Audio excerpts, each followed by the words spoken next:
Hello students, welcome. Myself Dr. Poonam Agrawal.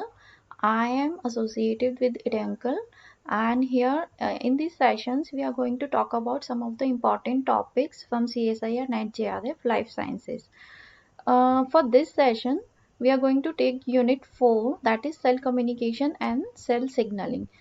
This particular unit, it has some important topics like cell signaling molecules, cell surface receptors, signaling pathway and cell-cell communication. इस unit में से part B में total 5 questions expected रहते हैं. तो part B का weightage इस unit का हो जाता है 10 मार्क्स एंड पार्ट सी में से 4 क्वेश्चंस. तो 4 questions could fetch you total 16 marks. इसलिए और difficulty level in particular part C में डिफिकल्ट क्वेश्चंस आते हैं इस यूनिट से. तो this unit is very much important. ठीक है. In this particular discussion, we are going to talk about some common mechanism of extracellular signaling, quorum sensing, components of extracellular signaling, and then examples of extracellular signaling molecules, or examples of secondary messengers, and the type of intercellular signaling pathways. So we are going to talk about first quorum sensing and then the common mechanism of extracellular signaling. Quorum sensing जो है वो cell unicellular organism में cell communication कैसे होता है उसको denote करते हैं. सेल कम्युनिकेशन क्या है? व्हेन टू सेल्स या more than two cells interact with each other, तो उसे हम कहते हैं cell communication. Cell communication mostly consider किया जाता है कि सिर्फ मल्टी सेलुलर ऑर्गेनिज्म ही एग्जिबिट करते हैं, जबकि ऐसा नहीं है. Unicellular organism also exhibit cell communication. How?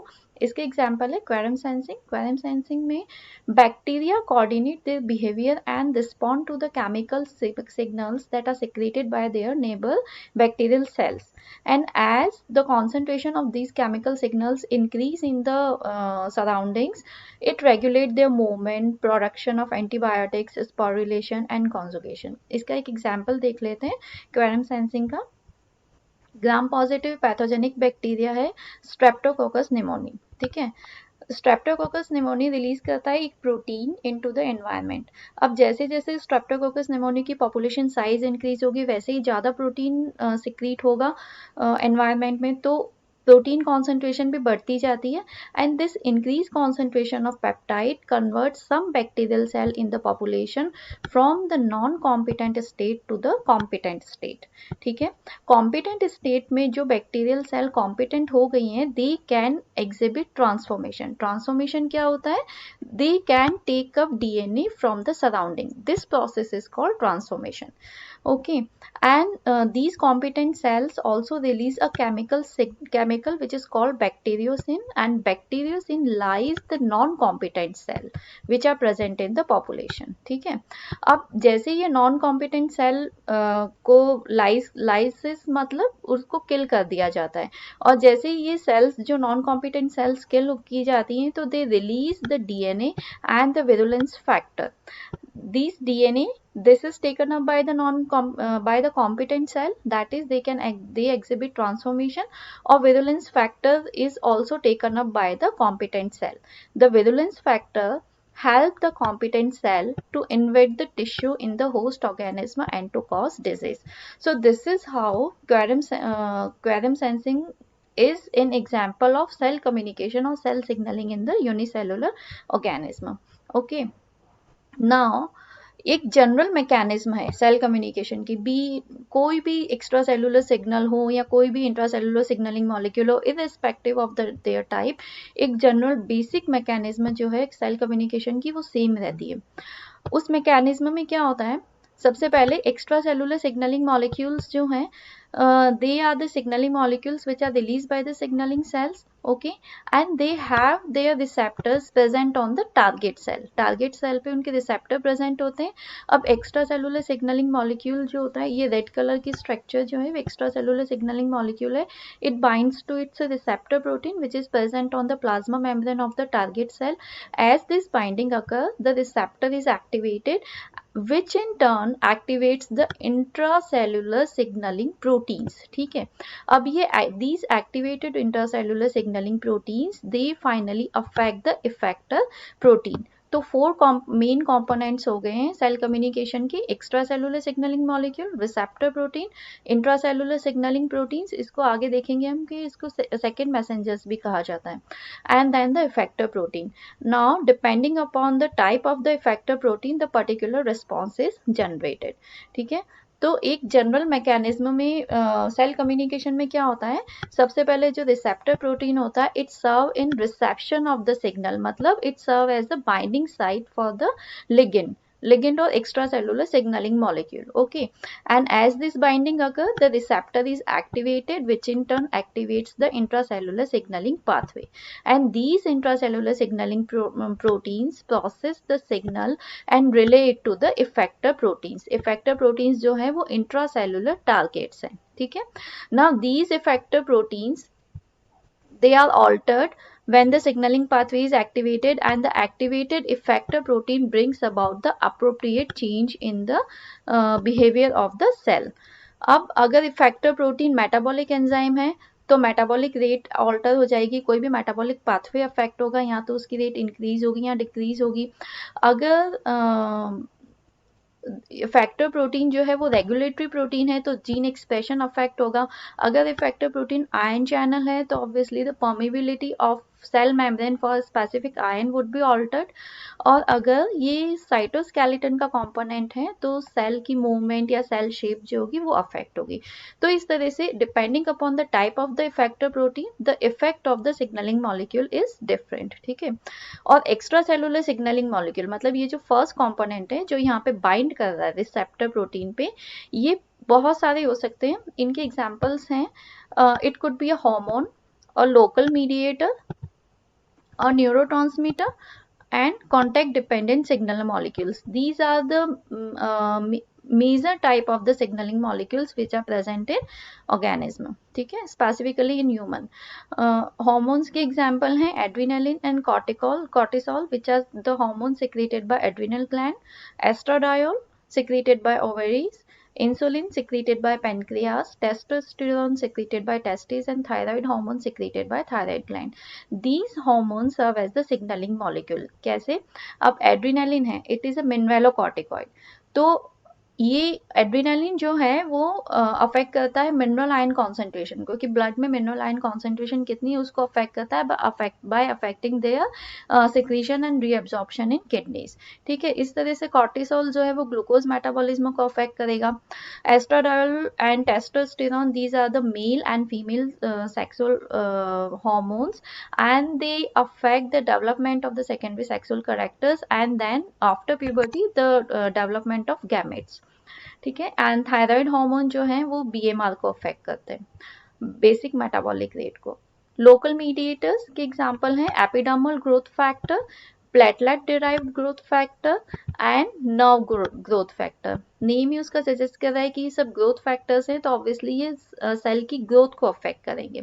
ठीक है, इस तरह से हिस्टामाइन जो है वो एक लोकल मीडिएटर है और मास्ट सेल सिक्रीट करती है इसको. हिस्टामाइन इन्वॉल्व होता है इन्फ्लेमेशन में. Inflammation is a non specific response which is generated by body in response to tissue injury और पेनिट्रेशन ऑफ पैथोजन. ठीक है, इसी तरह से नाइट्रिक ऑक्साइड जो है that is also a local mediator and it serve as a signalling molecule. Nitric oxide is a gaseous signaling molecule. It is secreted by nerve cell and the endothelial cells that line the blood vessels. Now neurotransmitters क्या होते हैं? These are the chemicals which are secreted by axon terminals of neurons. Axon terminals are the components of the neurons. Neurons के तीन main component होते हैं. Cell body है जिसे सोमा भी कहा जाता है, फिर एक्सॉन एंड डेंड्राइट्स. जो एक्सॉन का जो एंड पार्ट होता है that is called axon terminals. वहां पर जो न्यूरोट्रांसमीटर्स हैं they are being stored in the axon terminal and they are being released in synapse by these axon terminals only. So acetylcholine and gamma aminobutyric acid, these are the examples of the neurotransmitter which serve as the signaling molecule. Then contact dependent signal molecule, delta proteins, as we'll see later that these signaling molecules, they require that the signaling cell and the target cell are in contact with each other. So these are the major categories of the signaling molecules which are present in the body. Okay, अब signalling molecule कोई भी हो सकता है, it could B hormone, local mediator, neurotransmitter या फिर contact dependent signal molecule, या तो फिर वो सेल्स जो सिग्नलिंग सेल्स हैं वो उसको रिलीज कर देगी एक्स्ट्रा सेलुलर स्पेस में, या फिर अगर सिग्नलिंग मॉलिक्यूल गैसेस है जैसे नाइट्रिक ऑक्साइड है तो it would be diffuse to the target cell, क्योंकि gases can move through the diffusion, या फिर अगर एक्स्ट्रा सेलुलर सिग्नलिंग मॉलिक्यूल एक ट्रांसमेम्ब्रेन प्रोटीन है तो it would be displayed on the cell surface and it exerts its effect only when the target cell comes in contact with the signaling cell. Okay, so these are some of the methods by which the signaling cells release the signaling molecules. Now, these signaling molecules they can have the cell surface receptor और intracellular receptor, मतलब दो type के receptors हैं ये receptors, जो first slide में हमने देखा था कि extra cellular signalling molecule bind करते हैं रिसेप्टर्स को, ठीक है। अब ये रिसेप्टर सेल की सरफेस पे भी प्रेजेंट हो सकते हैं तो उन्हें कहेंगे cell surface receptor, literal meaning है इसका, या फिर इंट्रासेलुलर हो सकते हैं, मतलब they are present inside the cell, या तो साइटोसॉल में प्रेजेंट होंगे या फिर न्यूक्लियस में प्रेजेंट होंगे, तो उसे बोलेंगे intracellular receptor. Okay, now the hydrophilic signaling molecules they have the cell surface receptor. Why? इसका बहुत ही बेसिक रीजन है, क्योंकि हाइड्रोफिलिक सिग्नलिंग मॉलिक्यूल है तो they can not cross the lipid bilayer, जो लिपिड बाइलेयर का कोर होता है दैट इज हाइड्रोफोबिक, तो वो hydrophilic molecules cannot cross that core, तो that is why they have the cell surface receptors. On the other hand the small hydrophobic signaling molecules have intracellular receptors which are present in cytosol or nucleus. क्यों? क्योंकि they can easily pass through the lipid bilayer, ठीक है, या तो फिर cytosol में enter कर जाएंगे, तो साइटोसॉल में अगर रिसेप्टर प्रोटीन है तो वहां पे रिसेप्टर प्रोटीन को बाइंड कर जाएंगे सिग्नलिंग मॉलिक्यूल, और अगर न्यूक्लियस में प्रेजेंट है तो न्यूक्लियर एनवेलप को भी पेनिट्रेट करके न्यूक्लियस में बाइंड करके अपना इफेक्ट एक्सर्ट करेंगे। तो depending upon the if the signalling molecule is hydrophilic और हाइड्रोफोबिक, उसके अकॉर्डिंग सेल रिसेप्टर जो होगा या तो सेल की सरफेस पे प्रेजेंट होगा, टारगेट सेल की सरफेस पे प्रेजेंट होगा, या फिर सेल के अंदर मतलब साइटोसॉल या फिर न्यूक्लियस के अंदर प्रेजेंट होगा, ठीक है। नाउ ये डिफरेंट टाइप के रिसेप्टर्स जो होते हैं, डिफरेंट टाइप के सिग्नलिंग मॉलिक्यूल्स भी होते हैं, ठीक है। Now each cell respond to the specific combination of extra cellular signalling molecule. What does it mean? It means that ऐसा नहीं है कि एक पर्टिकुलर सेल है तो एक ही सिग्नलिंग मॉलिक्यूल को वो के लिए उसके पास में रिसेप्टर होंगे और एक ही सिग्नलिंग मॉलिक्यूल के लिए वो रिस्पॉन्ड करेगी, नहीं। मोस्टली ये एग्जाम्पल दिया हुआ है यहाँ पर, जैसे सपोज दिस इज सेल 1, ठीक है। Now it has receptors for signaling molecule A, B and C, तो because these signaling molecules say for example are required for its survival, तो it should have receptor for these 3 signaling molecules. इसी तरह से D और E signaling molecules are required for its growth and division, तो इसके पास में D और E के लिए भी receptors होने चाहिए। लाइकवाइज एफ और जी जो सिग्नलिंग मॉलिक्यूल है वो उसकी डिफरेंशिएशन के लिए रिक्वायर्ड है, तो this cell should have the receptor protein for F and G signalling molecule as well. So this is why we say that each cell respond to the specific combination of extracellular signaling molecule. For the purpose, a set of receptors for the combination of extracellular signaling molecule are present all or in each cell. These signaling molecule together regulate the behavior of the cell. Okay. Now, एक signalling molecule जो है, से for example acetyl choline है, तो अब उसके receptors different cells पे present होंगे, तो ऐसा नहीं है कि सारे सेल्स में एक ही इफेक्ट होगा। A signalling molecule exhibit different effect on different type of target cell. इसका एक एग्जांपल यहाँ पे दिया है, जैसे एसिटाइल कोलिन है, ठीक है। एसिटाइल कोलिन के रिसेप्टर्स पेसमेकर सेल्स पे प्रेजेंट होते हैं जो कि हार्ट में ऐसे नोड में प्रेजेंट होती हैं, सलाइवरी ग्लैंड सेल्स पे प्रेजेंट होते हैं और स्केलेटल मसल सेल्स पे प्रेजेंट होते हैं। As acetylcholine binds to its receptor present on the pacemaker cell, it reduces the rate of the firing of action potential. Now, since the rate of the firing of action potential is reduced, so obviously the heart rate would be reduced.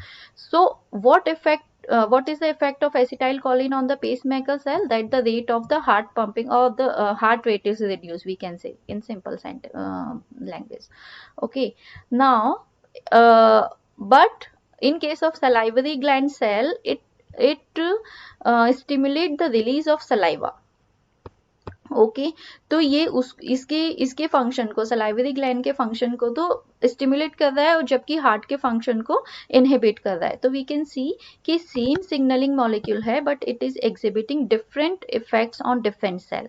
Likewise skeletal muscle से तो acetylcholine triggers, it binds to its receptor present on the skeletal muscle cell and it triggers their contraction. So this is why it is said that a signaling molecule exhibit different effect on different type of the target cell.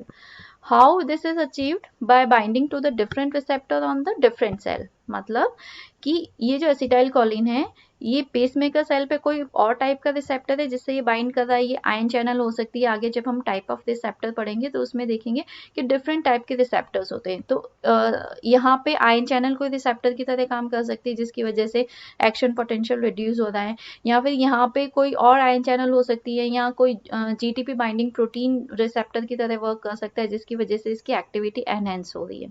ठीक है, तो एक ही signalling molecule है. It could exhibit the different effect on different type of cell by binding to the different receptors. ठीक है, या फिर सेम रिसेप्टर को बाइंडिंग कर रहा है but it is activating the distinct combination of intracellular signalling proteins, effector proteins and genes. तो उस केस में क्या हो जाएगा, जो फाइनल इफेक्ट होगा वो अलग अलग होगा. Okay, so this is how a single signaling molecule can affect different functions of different type of cell. Now, what are the second messengers? जो फर्स्ट स्लाइड हमने देखी थी जिसमें एक एक्स्ट्रा सेलुलर सिग्नलिंग मॉलिक्यूल था, फिर वो रिसेप्टर को बाइंड करता है और फिर इंट्रासेलुलर प्रोटीन्स जो होते हैं वो एक्टिवेट होते हैं, which in turn activate the effector protein. तो जो इंट्रासेलुलर सिग्नलिंग मॉलिक्यूल्स हैं या जो इंट्रासेलुलर प्रोटीन्स है which are activated by binding of extra cellular signalling molecule to the receptor, they are called second messengers. Cell communication pathway में जो extra cellular signal होता है लाइक हार्मोन या कोई लोकल मीडिएटर, जो एग्जांपल मैंने आपको दिए थे, तो उसको हम कहते हैं फर्स्ट मैसेंजर. क्यों? क्योंकि वो ही सबसे पहले रिसेप्टर पे बाइंड होकर के पाथवे स्टार्ट करता है. तो इसलिए एक्स्ट्रा सेलुलर सिग्नल जो है वो फर्स्ट मैसेंजर की तरह वर्क करते हैं. अब एक्स्ट्रा सेलुलर सिग्नल जैसे ही रिसेप्टर को बाइंड करेगा तो वैसे ही इंट्रासेलुलर सिग्नलिंग मॉलिक्यूल्स एक्टिवेट हो जाते हैं. ये इंट्रासेलुलर सिग्नलिंग मॉलिक्यूल्स जो हैं they work as the second messenger. The intracellular signalling molecule relay the signal received from the cell surface receptor to the interior. ठीक है, these molecule alter the behavior of the effector protein to generate the desired response. Now, second messengers are formed in response to the receptor activation and they diffuse away from their source to relay the signal to other part of the cell. इसके example से समझ लेते हैं इसको. जैसे ये कुछ examples हैं जनरल सेकेंड मैसेंजर्स हैं. कैल्शियम आयन है, साइक्लिक एएमपी है and then diacyl glycerol that is DAG. Calcium ion जो है वो वाटर सॉल्युबल सेकेंड मैसेंजर्स है. जैसे ही इसकी कॉन्सेंट्रेशन सेल में बढ़ेगी तो उसके डिफरेंट इफेक्ट होते हैं. कैसे?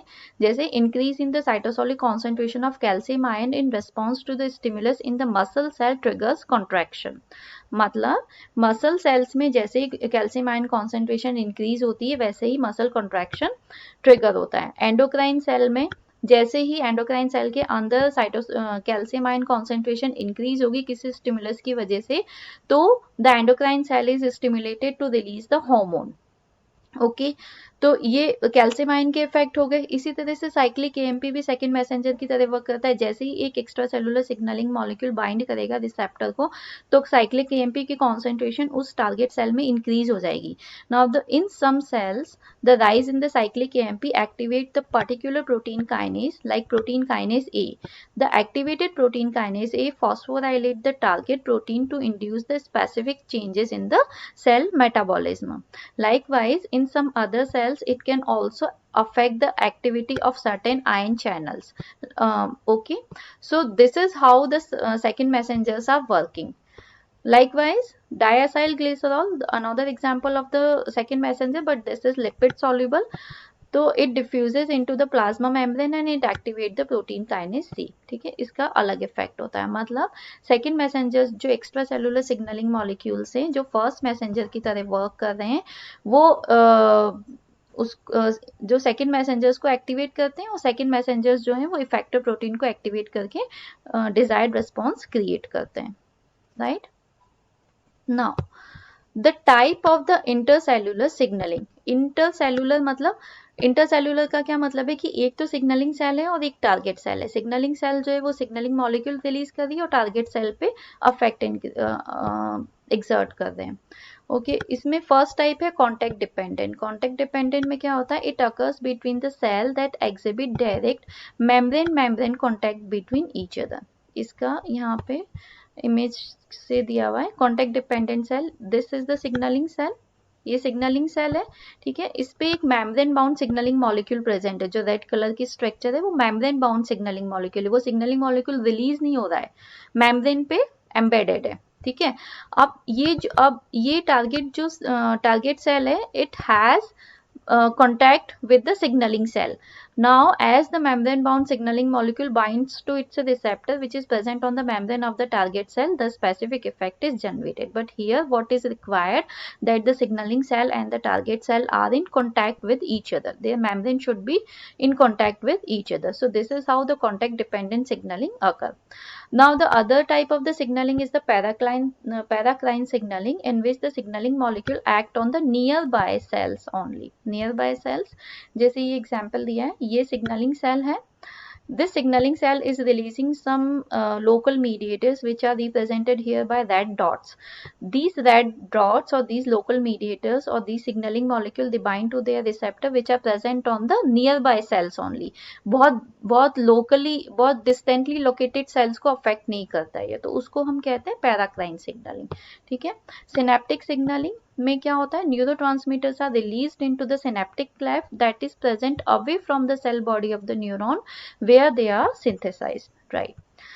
सी दिस, यहाँ पे ये जो एक सेल है, this is called pre synaptic cell और pre synaptic neuron we can say. And ये टारगेट सेल बताइए, टारगेट सेल कोई भी, या तो न्यूरॉन हो सकता है कोई दूसरा, या फिर मसल हो सकती है।